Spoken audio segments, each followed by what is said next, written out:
On that 5, 4, 3, 2, 1. We're back. Welcome. It's been a while. Been far too long. Everyone's still busy. Unplugged. Still unplugged. Yeah, it's so unplugged that I've just adjusted Ollie, and he said, "What are we talking about?" And I said, "We don't know. We don't know." But I kind of suck something out of the air, and as we've recently had Olympics, and we've just had A levels, and we just had GCSEs, suddenly only thing that came to mind was the concept of healthy competition. Don't ask me anything about the Olympics though, because I didn't watch any of it. I love the Olympics. There's too much politics. So. I don't get into all that. It's healthy competition as far as I'm concerned, and the key is, I suppose, the two things of health and competition. I think there's a whole lot of different avenues or rabbit holes we could go down and get ourselves in all sorts of a pickle. But the reality is we live in a world of competition, and I think some level of competition is healthy. It inspires us to achieve the Olympics. Classic, everyone thinks it's all about getting the medals, and for some it is, but for others it's just getting to Olympics. I mean, how amazing would it be to say that you're an Olympian, even if you did breakdancing or so. Yeah. Did you see the breakdancing? Yeah. Did you at least pick up the Australian breakdancer? Yeah, I saw. There's been plenty of memes on it. She's gone viral, so she's got some publicity out of that. But healthy competition, the key, I suppose, is competition. I think is good, but as long as it's healthy, because it can become very negative. It can be very tainted, whether it's at school or whether it's personally or within health or even attaining health. You brought up the concept of how there's competition and comparison. Yeah. And I think when we compare ourselves, I had this conversation with someone earlier, talking about there's the extremes, extremely overweight or extremely in shape, rather than actually just feeling good, looking okay, and not stressing about things, because we can have that unhealthy competition with ourselves that I've been. If we look at my history competing in bodybuilding, such a long while ago now, like 12 years since my last show, but that wasn't a safe or healthy bit of competition with myself. So where do we get that line of this influencer saying doing this person's saying do that, this person's saying do that, this worked for them, this worked for Roger, this worked for Ollie. And there's that pressure of, therefore, this to attain success, this is what it looks like, this is what I must do to follow someone else's protocol, or you're trying to live up to someone else's level of what either health is or competition is or success is. Talking about healthy competition, I saw a picture of the photo finish. We're talking about Olympics with the 100 meters, and you've been working your whole entire life, for that 9 seconds, or however long it was. So eight out of the person who came eighth. Correct me if I'm wrong. 10 years ago they would have won. Well, no, but even if the person who came, so there's 8 runners, I think came 7th. Yeah. Ran 9.92, and there used to be this whole thing this whole thing was at one stage they broke 10, or they broke we're getting close to 9.95 and that. So it is amazing, and unfortunately the South African is the one who finished 4th, and 4 years ago he won 4th, but he took out of that he improved his time. He ran a personal best and a national record. But he was that far away from a bronze medal. So. It's crazy when you think about the window, the margins between you're the best in the world, you're not going to be heard of that much. I mean, I can tell you who won, But then the thing of healthy competition is that the competition is ideally within themselves to perform and be their best on their time. If that is good enough to win, great. But as you say, a splits of a second of just starting off different, and you finishing 6th. Yeah, and there was another guy. So it's such fine lines. There was a British guy. I don't know whether it was long jump or something. They were saying that he was in the Olympic final on the Saturday night, and on the Monday morning he had to go back into his full-time decorating job or something. I don't know what it was, but to me that isn't healthy. If you're at the top of your top in your sport, you should have some level of funding to be able to I have to go back to work 2 days later after being in the biggest competition in the world. Well, But then that's politics going into that's the fine line between amateur, semi-amateur, and professional, Yeah. and then being so professional that you excel. So then you get the riches, you get the sponsorships, you get the endorsements, and all sorts. So yeah, I suppose the competition comes in things because you've also got competition within yourself. Yep.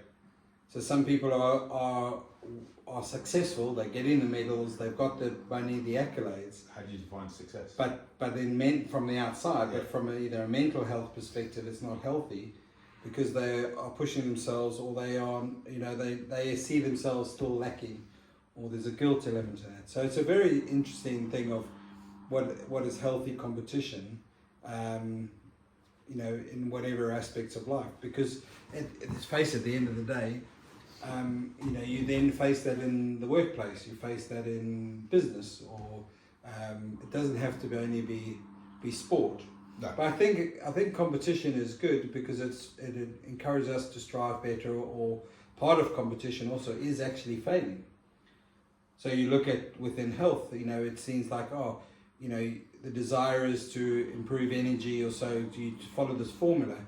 And you start somewhere, but you always got to analyze and say, how can I improve it? What did I learn from that? So I always think with sport, I use that analogy a lot, because sport isn't about the person only who's always winning. It's also about the person who, their goal is to get to the Olympics, or they have to learn to lose as well. Losing is part of winning. You have to lose to learn something. If you go through everything and everything's just straightforward and you win, and then something doesn't work out for you, a lot of people can't cope with that. They're then a failure.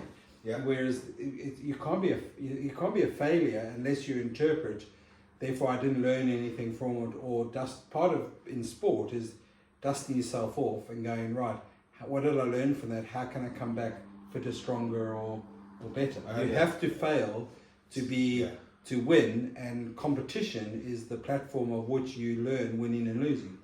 I had this Michael Jordan quote on my wall, massive poster, so it's not there now. I got told off because it was too big.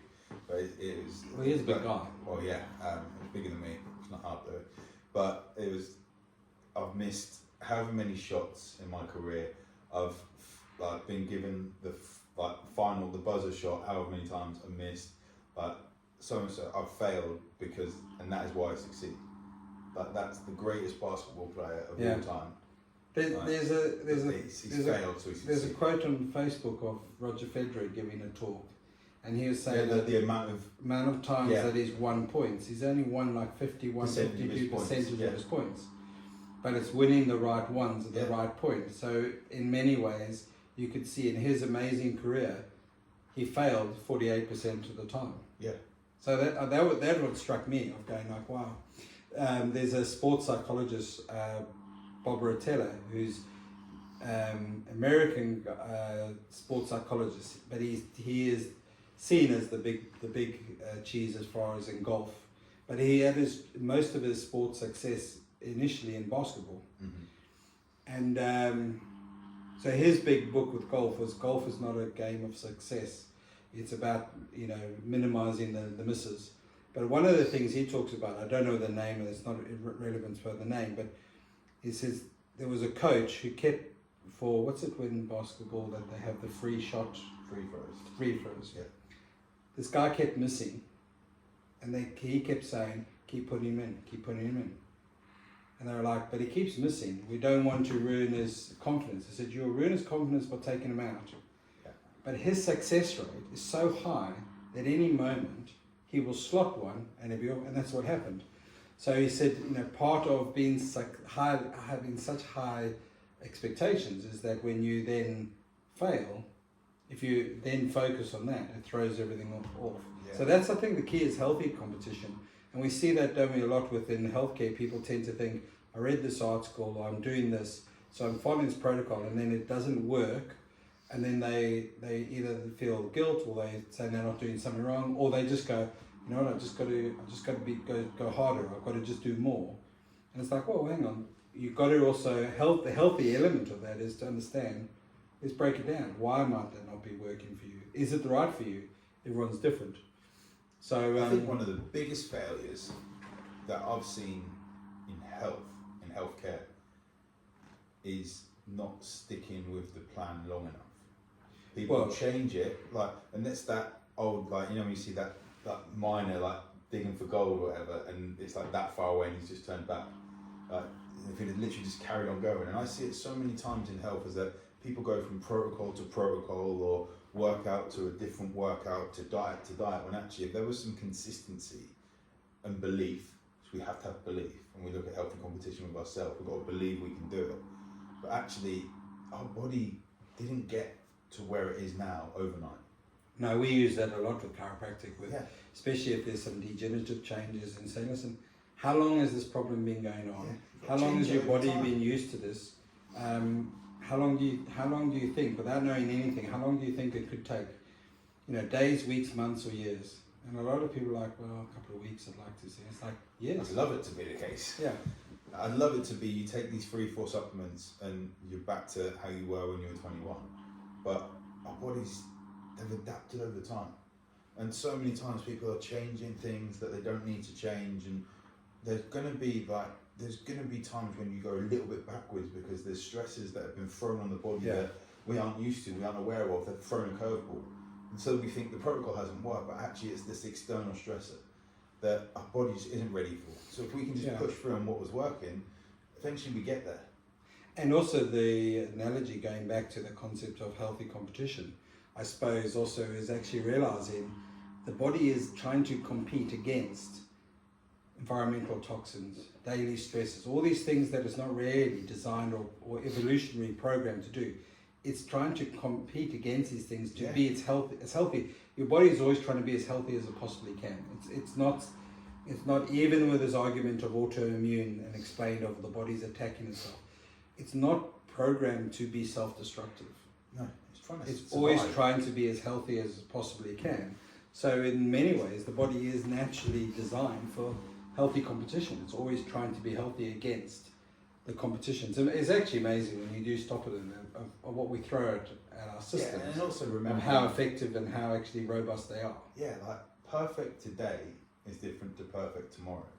So what you do today, it's knowing you've done the best you can today, and you may not be able to replicate that tomorrow. It might be different to yesterday. And that's perfect is in the moment. So that healthy competition of wanting to be the best person you can be is going to change based on what's been thrown at it. And it's knowing in those situations, you might have 5 days out with a work trip, you might then have family stuff, birthdays, bank holiday coming up, then different things coming up, anniversaries. We're looking for consistency, we're looking for I always think is people want to get for the here, they want to get here. We really want try to be consistent. Rather than that we're this. And if we track day to day, we're kind of success fail. Yeah. But actually, you need to ride the roller coaster and see through a longer period of time, as I say, for change. Exactly. Yeah. So healthy competition. What do you think? You're saying it like a true Spurs fan. It's a marathon, not a sprint. It takes time. I'm saying it like a United fan as well. Give it time. Yeah. Whether that's time with Ten Hag, who knows? But we shall see. Haven't got as many players as Chelsea. Yeah. They spent over $1 billion. They've got over 1 billion players for it. Anyway. They've got a big team bus, I'll tell you. Yeah. Right. Bank holiday weekend. This will go after the bank holiday. So by the time this comes out, I hope you've had a good bank holiday weekend. Over a charcoal barbecue. It's the only way. Gotta have fire. Yeah.